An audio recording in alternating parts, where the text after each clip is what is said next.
자, 오늘 우리에게 주신 말씀은 누가복음 22장 14절부터 16절입니다. 제목은 예수님의 버킷리스트입니다. 자, 예수님이 제자들과 함께 유월절 만찬을 하러 들어가신 집이 성경이 어딘지는 성경에서 말하고 있지 않지만 전승에 의하면 마가의 다락방이라고 해요. 여러분, 전승과 전설은 달라요. 전설은 믿을 수 없는 거지만 전승은 믿을 만한 겁니다. 특히 유대인의 전승은요, 정말 믿을 만해요. 왜냐하면 유대인들은 그것을 잘하는 사람들이에요. 그들이 2000년, 아니 구약은 더 오래됐죠. 그런 오래된 성경을 그들이 하나하나 필사하면서 지금까지 우리한테 전해 놓은 건 정말 대단한 겁니다. 그리고 2000년 동안 나라를 잃었음에도 불구하고 그들이 그들의 언어를 가지고 있다는 건 정말 대단한 겁니다. 그러니까 유대인이 그런 민족이에요. 정말 대단한 민족이에요. 그래서 그들이 가지고 있는 전승은요, 거짓보다는 사실 가능성이 큽니다. 마가의 다락방이라고 하지만 정확히 말하면 마가의 어머니의 집입니다. 마가의 다락방 한번 보여주십시오. 여러분, 예루살렘 성지순례를 가시면 마가의 다락방을 반드시 가게 되어 있는데 보이는 곳 2층이 보통 마가의 다락방이라고 불러요. 다락이 아니에요. 되게 큰 집이에요. 그런데 성경에는 마가의 어머니는 등장하지만 마가의 아버지는 등장하지 않아요. 보통 누구의 아들 이렇게 남자가 아버지가 먼저 나오거든요. 근데 왜 아버지가 없느냐? 두 가지 중에 하나죠. 하나는 마가의 아버지가 일찍 돌아가셨거나, 두 번째는 살아계시긴 하지만 믿음의 자녀가 아닌 것입니다. 그래서 이게 이 누가복음이나 뭐 마가복음 이런 게 다 그 당시에 살았던 우리 성도들한테 쓴 편지이기 때문에, 글이기 때문에 누구의 아들하면 사람들이 다 알아요. 근데 마가의 아버지는 살아 있었어도 마가의 아버지라고 말해봐 아무도 모르는 거예요. 그러니까 믿음이 없거나 있어도 거의 없거나, 그런 상황인 것입니다. 여러분, 여러분의 자녀가 누구 아버지의 아들로 기억되길 축복합니다. 여러분, 엄마의 아들로 기억되는 게 나쁘다는 게 아니에요. 여러분, 한 가정에서 아버지가 바로 서야 돼요. 이건 신앙도 그렇고 다른 것도 마찬가지예요. 아버지가 바로 서야 가정이 사는 겁니다. 어머니 혼자 아무리 살려고 발버둥 쳐도 아버지가 그거 다 무너뜨려요. 그러니까 여러분, 아버지가 바로 서야 돼요. 그래서 특히 남편 되시는 분들이 아내 때문에 나오는 그렇게 시작했더라 하더라도 나중에는 남편이 아내를 앞서가는 그런 가정이 되기를 주님의 이름으로 축복합니다. 저는 어디 갈 때마다, 노예나 이런 데 갈 때마다 저한테 물어보는 게 있어요. 아, 네가 오은근 장로님의 아들이냐 이거예요. 저는 그게 옛날에는 되게 싫었는데 지금은 너무 좋아요. 내가 우리 아버지의 아들이라는 게 너무 좋아요. 우리 아버지가 교회를 안 다니셨다면, 믿음이 없었다면 사람들이 저를 그렇게 부르겠습니까? 아니죠. 그냥 오연 목사라고 불렀을 거예요. 저를 볼 때마다 늘 오은근 장로의 아들, 오은근 장로님 잘 계시냐, 어딜 가도 물어봅니다. 그게 참 감사해요. 여러분, 그런 아버지가 다 되어주시길 주님의 이름 축복합니다. 자, 남자들 화이팅! 나중에 아빠 되실 분들도 화이팅! 여러분이 잘 살아야 돼요. 믿음 안에서. 자, 전승에 의하면 예수님이 그 마가의 다락방에서 마지막 만찬을 하셨고, 또 다른 전승에 의하면 거기에서 성령이 강림하셨어요. 예수님이 승천하신 후에 제자들이 모여서, 성도들이 모여서 기도를 한 장소가 바로 마가의 다락방이라는 거예요. 근데 물론 이거에 대해서 제가 지난번에 말씀드린 대로 성전 안에 있는 솔로몬 행각에서 있을 수도 있다라는 의견이 있어요. 근데 둘 다 정확하지는 않은 거예요. 근데 터무니없지는 않다라는 말씀을 하는 겁니다. 자, 그런데 지금 두 개는 전승에 의한 얘기지만 성경에 분명히 기록하고 있는 내용이 또 하나 있어요. 뭐냐면 베드로가 오순절에서 성령 받고 나서 열심히 복음 전하다가 잡혀갑니다. 잡혀가요. 그래서 온 이스라엘 예루살렘 성도들이 모여서 기도를 해요. 그들이 모여서 기도한 것이 어디냐? 바로 마가의 다락방이에요. 사도행전 12장 12절. 깨닫고 마가라 하는 요한의 어머니 마리아의 집에 가니 여러 사람이 거기에 모여 기도하고 있더라. 그럼 요한의 어머니 이름이 뭐라고요? 마리아. 성경에서 여자 이름 나오면 잘 모르겠으면 마리아라고 하면 대부분은 맞습니다. 정말 많은 마리아들이 예수님을 사랑하고 잘 섬겼습니다. 이 마가의 어머니 이름이 마리아인데 그의 집에서 베드로를 위해서 기도했다라는 거예요. 그러니까 그 집은 성도들이 모여서 기도하는 장소로 쓰였어요. 예배하는 장소로 쓰였단 말이에요.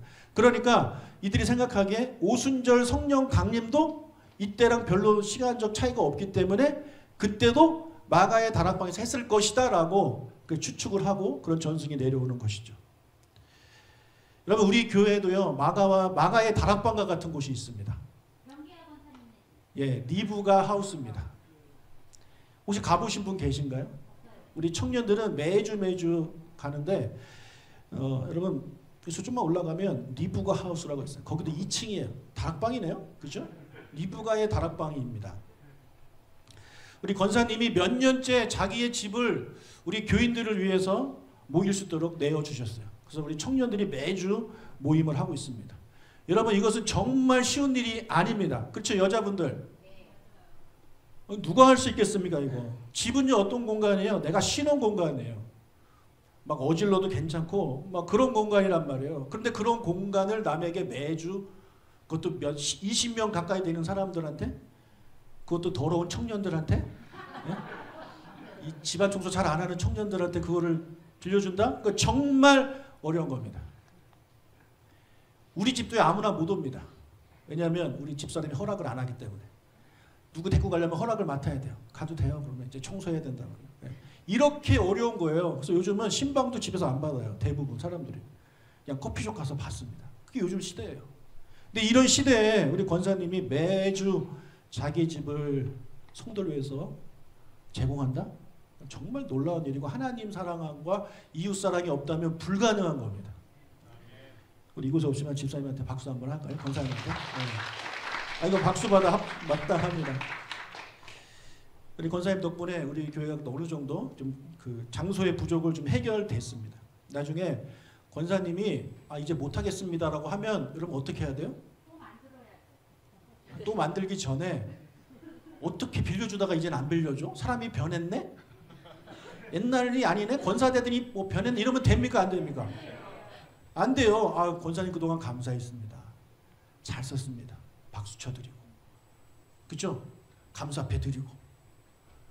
이 플랜카드 걸어드리고. 동상 하나 세워드리고. 그렇게 해야지 어떻게 권사가 대들이 바뀌었 이러면 절대 안 됩니다. 아시겠죠? 예, 우리 감사하는 마음을 가져야 돼요. 여러분 제가 개척 초기부터요 이런 마가의 다락방, 리브가 하우스와 같은 공간들은 계속 있었어요. 제가 중흥마을 상가에 있을 때 제가 공간이 없어가지고 저 책상 놓을 데가 없어서 복도에다 책상 놨었다고 말씀드렸죠. 그러니까 그렇게 장소가 없었을 때 신유라 집사님이 이제 등록을 하셨고 그 집사님의 어머니가 권사님인데 다른 교회 권사님이에요. 그 권사님이 우리 교회 새벽 기도에 오면서 알게 됐어요. 그리고 이제 따님도 소개해 준 거거든요. 근데 그분이 자기 집 쓰라고 하셨어요. 그 사실 제가 카페에서 찾아봐도 아무리 찾아도 없더라고요. 아무튼 그래서 한동안 그 집에서 우리 이사 가기 전까지 그 집을 잘 썼습니다. 자, 그 집 써보신 분. 네, 우리 김희영 권사님 계시네요. 우리 이름 뭐라고 불렀죠? 은혜의 집인가? 뭐 그렇게 불렀던 것 같은데 그랬어요. 그리고 우리가 상가로 다른 데 이사 가서 우리 김현신 집사님 저에게 등록하시고 그 사무실 주일날 쓸 수 있도록 오픈해 주셨습니다. 근데 더 신기하고 놀라운 게 있어요. 뭐냐면 포라이프라는 곳인데 여러분 포라이프라는 네트워크 회사 들어보셨나요? 우리 한 건물의 한 층에 반은 우리 교회가 쓰고 반을 그 포라이프가 썼습니다. 근데 이 포라이프 사장님은 교회를 안 다니는 분이에요. 심지어 종교가 불교입니다. 근데 그분이 우리 교회가 그 장소를 쓰도록 내어주셨어요. 10원도 안 받고. 이게 됩니까? 말이 됩니까? 돼요? 안 돼요? 여러분 같으면 여기를 불당으로 쓰겠다고 잠시 빌려달라고 그러면 빌려주겠냐고요. 네. 근데 그분은 빌려주시는 거예요. 너무 감사해요. 하나님의 은혜죠. 근데 우리 다시 일리로 오기 전에 그 포라이프 사장님이 다른 곳으로 옮기게 됐어요. 그럼 이제 우리를 못 쓰잖아요. 그래서 다른 데를 제가 막 알아봤다고요. 또 다른 마가의 다락방을 찾아서. 근데 없어요. 근데 이제 김현선 집사님이 부동산 중개업을 하시는데 그 포라이프에 들어오시는 사장님한테 이야기를 했다는 거예요. 우리 계속 이렇게 썼는데 사장님 들어오셔도 우리 쓰면 안 됩니까? 그래서 그분이 허락을 해주셔가지고 우리가 또 이사 오기 전까지 거기를 썼어요. 이렇게 여러분 마가의 다락방이 늘 우리 주변에 있었어요. 너무 감사한 거예요. 여러분 제가 어릴 때 우리 집에서 무슨 요일인지 기억이 안 나는데 금요일일 것 같아요. 항상 구역 예배가 열렸습니다. 오면 권사님들 모셔서 집사님들 모여서 예배 드렸어요. 근데 하루는 그분들이 다 누워 있는 거예요. 그래서 왜 누워 있나 봤더니 다 쌍꺼풀 수술을 그 야매로 받아서 다 누워 있는 거예요. 예. 여러분 얼마나 서로를 사랑하면 외모까지 닮고 싶어가지고 똑같은 그 쌍꺼풀을 했겠습니까? 다 똑같아 눈이. 예. 쌍꺼풀 수술은 병원 가서 하시기를 바랍니다. 저 얼마나 놀랐는지 몰라요. 중학교 때 너무너무 무서워가지고. 근데 요즘은 물론 구역 예배나 뭐 셀 모임을 집에서 하는 분들 있지만 대부분은 집에서 안 한다는 말이에요. 이게 쉬운 일이 아닙니다. 근데 저는 여러분한테 그런 도전을 좀 드립니다. 여러분 집에서 여러분 집이 예배하는 공간, 기도하는 공간, 그런 성전이 될 수 있도록 오픈할 수 있는 여러분들이 되시길 주님의 이름으로 축복합니다. 네. 그런 자에게 하나님께서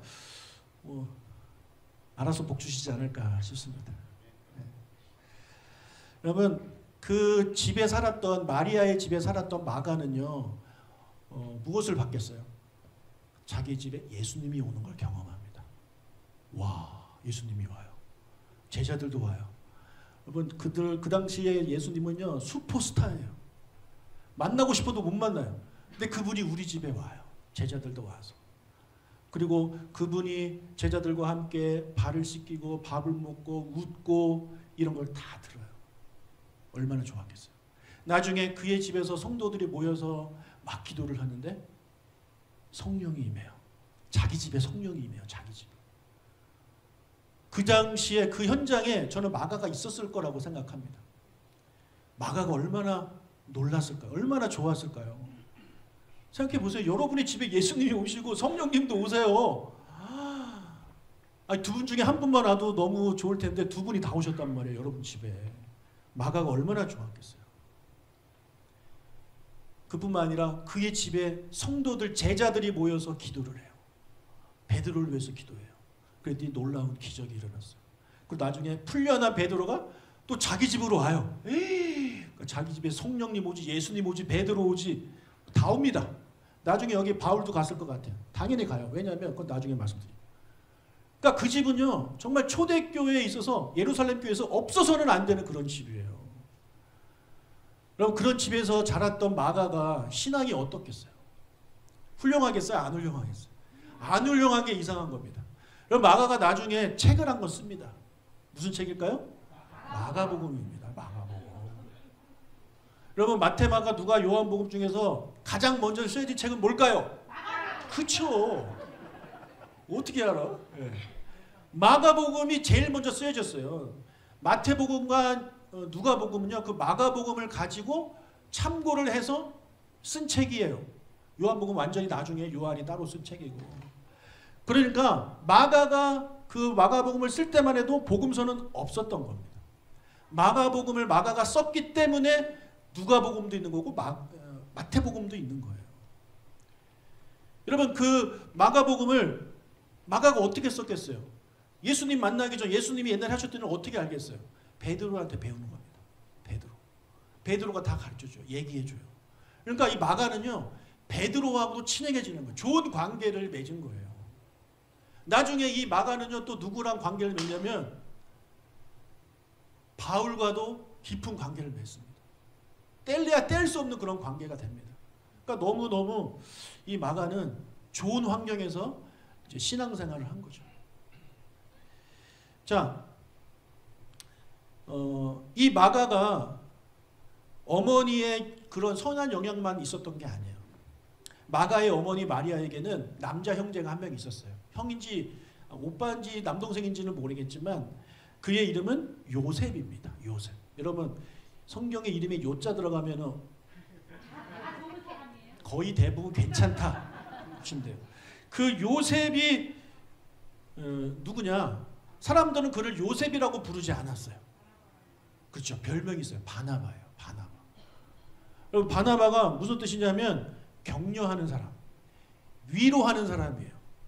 그가 얼마나 평소에 사람들을 격려하고 위로했으면 별명이 격려자, 위로자겠어요.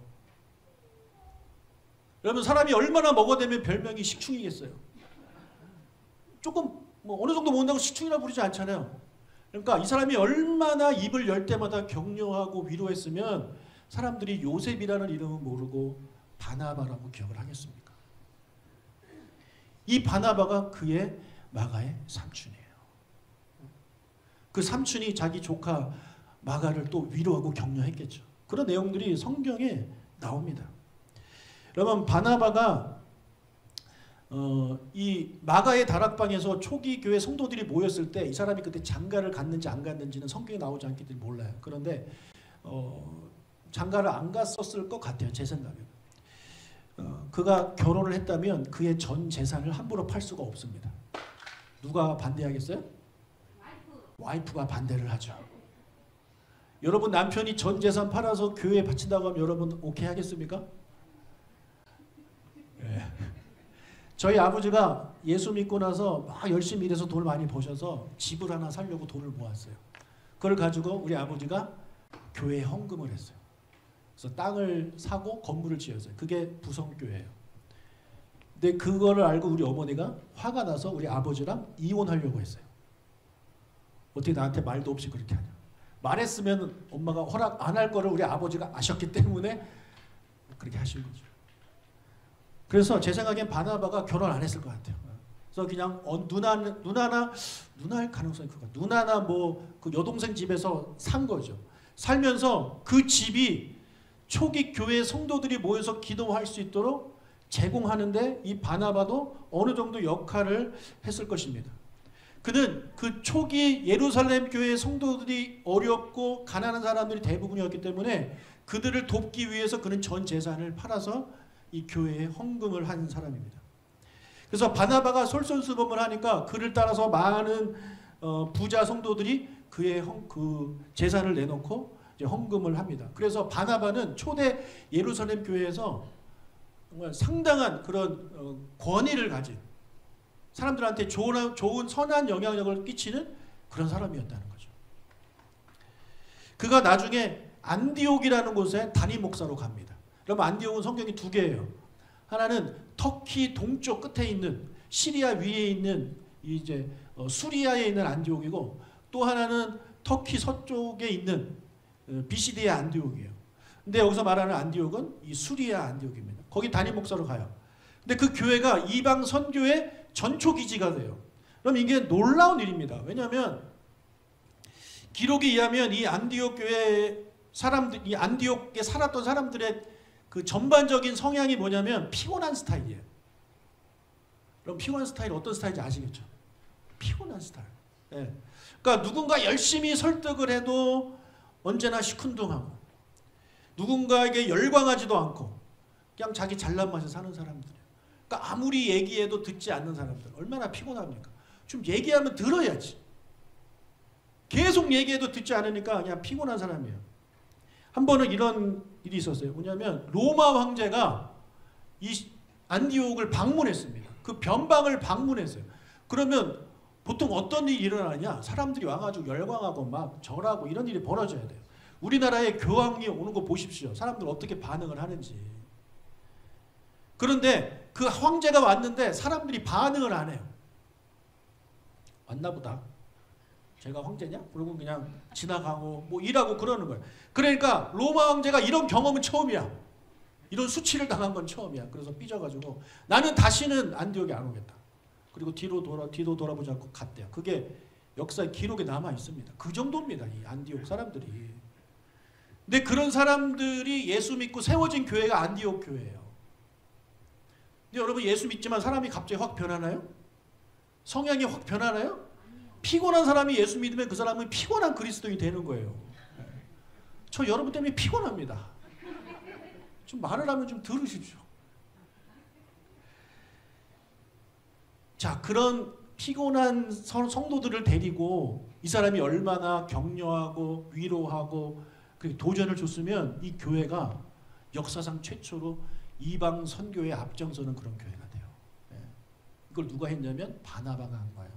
여러분 물론 하나님이 일하시지만 하나님은요 항상 사람을 통해 일하십니다. 하나님이 바나바를 쓰셨기 때문에 그게 가능한 거예요. 근데 바나바가 쓰임 받을 그릇이 되기 때문에 그런 거예요. 아무나 하나님이 쓸 수가 없어요. 얘가 뭐 돼야 쓰시지. 예. 자, 바나바가 그 안디옥으로 가기 전에 어떤 일이 벌어지냐면 바울이 회심을 합니다.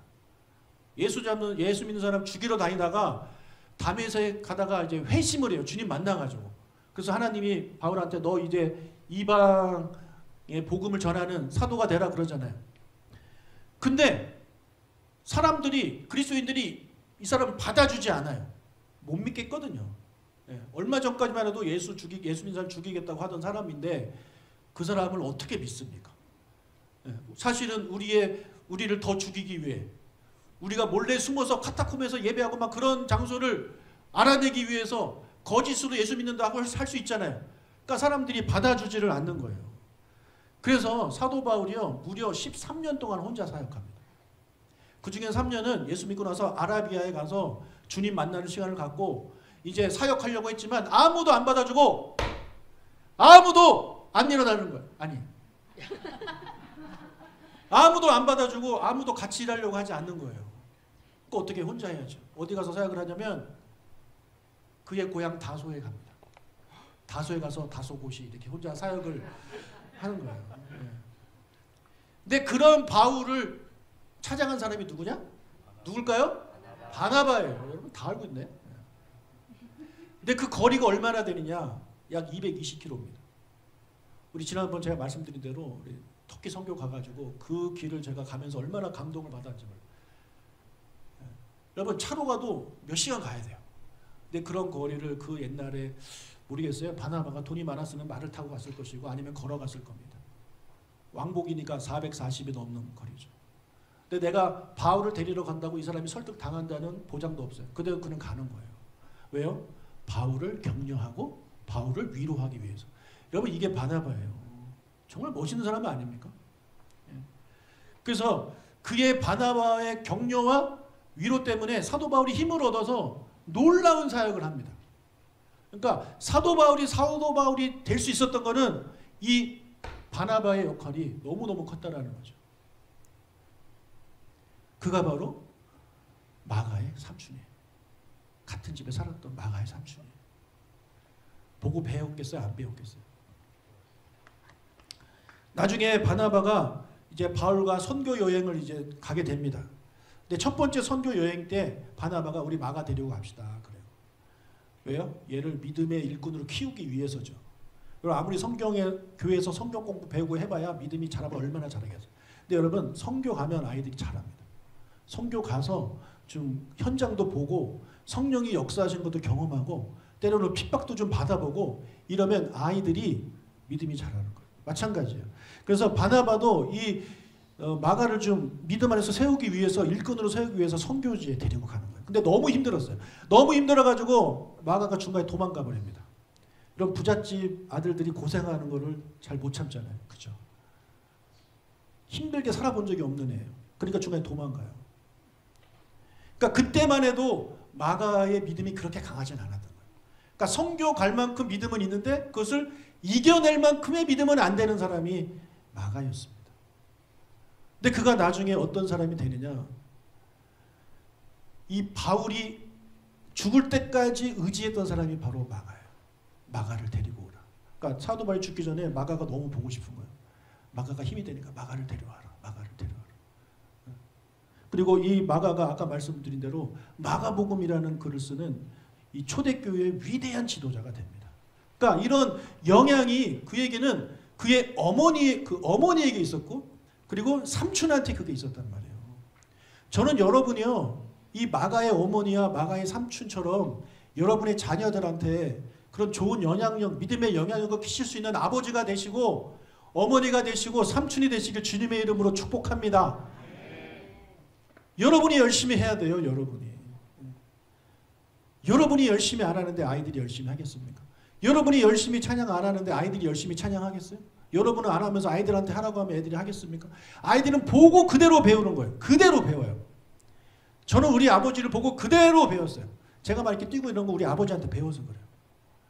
우리 아버지 젊었을 때부터 제가 기억나는 그 젊었을 때부터 찬양만 나오면 이렇게 막 창피했어요. 제가 보기에 왜 춤을 춰도 저렇게 출까. 근데 우리 아버지가 이러면서 막 이렇게 추는데 제가 그 아버지한테 보고 배우는 거예요. 아, 찬양은 저렇게 즐겁게 하는 거다. 네. 여러분의 찬양하는 모습 보고 아이들이 뭘 배우겠습니까? 아, 찬양은 저렇게 얌전히 하는 거구나. 저렇게 손 안 들고 차렷 자세로 하는 거구나. 네. 아, 찬양은 저렇게 아무런 감동 없이 하는 거구나. 이런 걸 배우면 어떡하겠어요? 안 되잖아요. 그죠? 네? 그러니까 여러분의 자녀가 믿음 안에서 이 마가처럼 성장하기 위해서 여러분들이 마가의 어머니, 마가의 외삼촌처럼 사셔야 돼요. 네. 그리고 그 주변에 이런 다른 돕는 분들이 있다면 더더욱 그 아이는 성장하겠죠. 자, 그럼 마가의 집에서 유월절 만찬을 하시는 장면을 그린 작품들이 많은데 가장 유명한 작품이 뭡니까? 레오나르도 다빈치의 최후의 만찬이죠. 예. 잘 그렸죠? 별로입니까? 여러분 더 잘 그릴 수 있습니까? 또 저보다 잘 그렸어요. 근데 저게 잘 그리긴 했는데 문화적으로는 완전 빵점이에요. 당시 이스라엘 백성들은 밥 먹을 때 식탁에 앉아서 밥 먹지 않아요. 의자에 앉아서 밥 먹지 않아요. 그럼 어떻게 먹느냐? 다음. 네. 저렇게 불편하게 앉아서 먹습니다. 엄청 불편하게 앉아서 이렇게 먹어요. 저거 소화가 제대로 될런가 모르겠어요. 저게 당시 유대인의 문화예요. 근데 여러분 첫 번째 그림과 두 번째 그림을 보면서 뭔가 좀 느끼는 게 없나요? 첫 번째 그림에 비해 두 번째 그림이 좀 더 자연스럽고 더 친해 보이고 더 친근하지 않나요? 그럼 만약에 저와 여러분이 같이 밥을 먹는데 이렇게 누워서 먹을 만큼 그런 관계다. 그럼 우리 둘은 어떤 사이예요? 되게 편한 사이예요. 네. 저는 여러분 저를 불편해하지 않아서 제 옆에 안 앉잖아요. 네. 최대한 멀리 떨어져 앉아가지고 먹잖아요. 불편하니까 그런 거죠. 근데 유대인들의 식사는 저렇게 하기 때문에 저거는 친해야 가능한 거예요. 그래서 유대인에게 있어서 같이 밥 먹자 이 식사하는 건요 가족 정말 친한 사이가 가능한 겁니다. 나중에 우리 신방 가면 저렇게 한번 밥을 먹어봅시다. 네, 누워서 신방 받고 네, 요즘 누워서 방송도 하던데 누워서 신방하고 뭐 그러면 참 좋을 것 같아요. 네.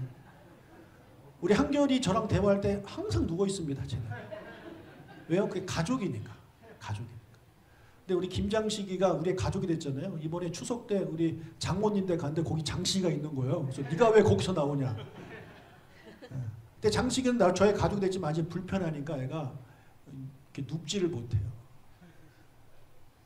근데 진짜 더 친해지면 나중에 장모님 댁에 갔을 때 장식이가 누워 있겠죠. 그래서 형님 왔어요? 뭐 이러겠죠. 자, 저렇게 이제 밥을 먹는 겁니다. 14절 15절 때가 이름에 예수께서 사도들과 함께 앉으사 이르시되 내가 고난을 받기 전에 너희와 함께 이 유월절 먹기를 원하고 원하였노라. 자, 이때가 정확히 말하면 유월절 전날이에요. 유월절 전날 1월 13일입니다. 자, 이 유월절 만찬은 사복음서에 다 기록되어 있는데 순서가 조금씩 다 달라요. 왜냐하면 저자들이 관점이 다르고 뭐가 중요한지가 다르기 때문에 조금씩 달라요. 그런데 순서를 제가 말씀드리면 첫 번째 예수님이 제자들의 발을 씻겨줘요. 그리고 식사를 시작해요. 식사하다가 예수님이 너희 중에 나를 팔 놈이 있다 이렇게 말씀하시고 그 얘기를 듣고 가룟 유다가 불편해서 도망갑니다. 그리고 나서 이제 예수님이 떡을 떼고 잔을 나눠주시면서 성만찬이 시작되는 겁니다. 그렇게 이제 이해를 하시면 돼요. 자, 예수님이 고난받기 전에 즉 돌아가시기 전에 나는 너희와 함께 이 유월절 먹기를 원하고 원했다. 원했다를 두 번 쓰고 있다는 얘기는 강조하고 있는 겁니다. 그렇죠? 그러니까 예수님의 버킷리스트는 뭐였냐면 유일한 버킷리스트가 뭐였냐? 나 너희들과 밥 먹고 싶었다라는 거예요. 나는 너희들과 함께 밥 먹고 싶었어. 이게 여러분 예수님의 버킷리스트입니다. 왜 이렇게 예수님은 밥을 제자들과 먹고 싶어 하실까요? 사랑하기 때문 아니겠습니까? 그렇죠? 저는 아직 버킷리스트를 써보지 않았어요. 혹시 여러분 중에 버킷리스트 쓰신 분? 네. 한길이 벌써 썼어? 젊은 놈이 왜 벌써 썼어? 저는 아직 안 썼어요. 왜냐면 빨리 그거 쓰면 빨리 죽을 것 같아가지고. 아무튼 버킷리스트가 뭐예요? 죽기 전에 해보고 싶은 거 쓰는 겁니다. 근데 저도 만약에 쓴다면 그 중에 하나는 이거 들어갈 것 같아요. 사랑하는 사람들과 함께 맛있는 거 먹으면서 즐거운 시간 갖는 거, 수다 떠는 거. 여러분 이거 들어가겠어요? 안 들어가겠어요? 여러분 들어가겠어요? 안 들어가겠어요? 여러분도 그거 들어갈 거예요. 근데 예수님도 그게 버킷리스트입니다. 유일해요. 유일해. 예수님은요, 여러분과 같이 밥 먹길 원하죠. 여러분 예수님이 혼밥하기 싫어서 같이 밥 먹자는 게 아니에요. 그럼 밥 먹자는 얘기 무슨 얘기예요? 예, 친해지자는 거예요. 우리 교제하자. 우리 얘기 좀 하자. 즐거운 시간 갖자. 이게 바로 같이 밥 먹자라는 거예요. 계시록 3장 20절.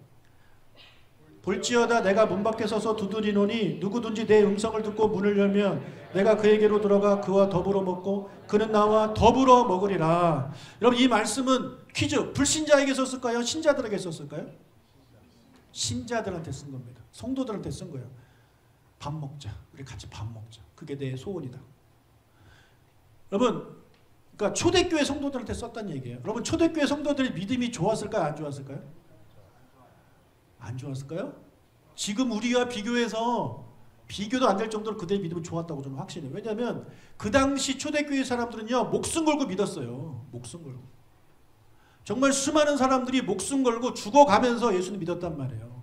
여러분 그들의 믿음과 우리의 믿음이 비교가 되겠습니까? 우리 좀만 힘들어도 교회 안 오고 뭐 좀만 있으면 빠지고 뭐 그런 게 우리인데 목숨 걸고 여러분 교회로 온다면 그건 정말 대단한 거 아닙니까? 근데 그런 초대교회 사람들조차도 예수님과 대화하고 이런 것이 부족했다라는 거예요. 그럼 우리는 얼마나 더 부족하겠어요? 여러분 밥은요 유대인들이 밥은요 아까 보여드린 대로 편하게 먹는 거기 때문에 가족이랑 먹는 거라고 보시면 돼요. 여러분 예수님이 그러니까 사람들이 예수를 믿으면 하나님의 자녀가 되잖아요. 그렇죠? 하나님의 자녀가 된다는 얘기는 하나님이 우리의 아버지가 된다는 얘기고 또 예수님이 우리의 뭐가 된다는 얘기예요? 형이 된다는 거예요. 형, 오빠. 따라합시다. 예수님 오빠. 근데 오빠니까 님자 붙이면 안 되죠? 예수 오빠. 제가 우리 큰형을 치한형 하니까 예수 오빠, 예수 형. 근데 사람들은요 예수님을 믿어서 하나님의 자녀가 됐지만 하나님은 아버지라고 부르면서 예수님은 계속해서 주님이라고 부릅니다. 주님, 주여. 여러분 내가 예수님을 주님이라고 부른다는 얘기는 내가 뭐란 얘기야? 내가 종이란 얘기예요. 그러니까 여전히 나는 예수님을 믿어서 하나님의 자녀가 됐지만 여전히 예수님과 나는 거리가 멀고 불편한 사이인 거예요. 그분은 주인이고 나는 종이니까. 그러니까 같이 밥을 먹기가 어려운 거죠. 교제를 안 해요. 여러분 어느 종이 주인하고 같이 밥을 먹고 싶겠습니까? 자기들끼리 편하게 먹고 싶지. 그래 안 그래요? 그러니까 우리가 예수를 믿어서 하나님의 자녀가 됐음에도 불구하고 여전히 우리는 하나님도 멀지만 예수님도 멀어요. 멀어요. 그러니까 예수님하고 교제하고 같이 밥 먹는 시간이 없는 겁니다. 그러니까 예수님의 소원이 이거예요. 같이 밥 먹는 거. 여러분과 같이 밥 먹길 원하세요. 여러분 그 밥 먹는다는 게 뭐예요? 아까 말씀드린 교제한다는 거잖아요. 교제하기를 원하신다는 것입니다. 여러분 여러분의 친구가 여러분을 찾아와서 찾아올 때마다 하는 말이 뭐 부탁하는 거예요. 돈 좀 꺼줘라. 나 좀 도와줘라. 부탁할 일 없으면 여러분 찾아오지도 않아요. 전화 오면 맨날 하는 소리가 돈 좀 빌려줘라. 여러분 그런 친구한테 전화 오면 받고 싶습니까? 안 받고 싶습니까? 100% 돈 달라는 얘기예요. 그럼 전화 받겠어요? 차라리 보이스피싱이 더 반갑지. 네. 여러분 근데 우리가 하나님과의 관계도 그런 사람들이 너무 많아요. 기도를 하는데 하나님께 기도하는데 맨날 어떤 기도냐? 도와달라는 거예요. 하나님 도와주세요. 저 시험 있어요. 도와주세요. 저 취직해야 돼요. 도와주세요. 저 결혼해야 돼요. 도와주세요. 그러니까 얘기할 때마다 기도할 때마다 도와달라는 거고 그 외의 기도는 하나도 안 해. 그러면 우리가 그 친구가 다를 게 뭐가 있습니까? 과연 예수님이 여러분의 그런 기도를 기뻐하실까요?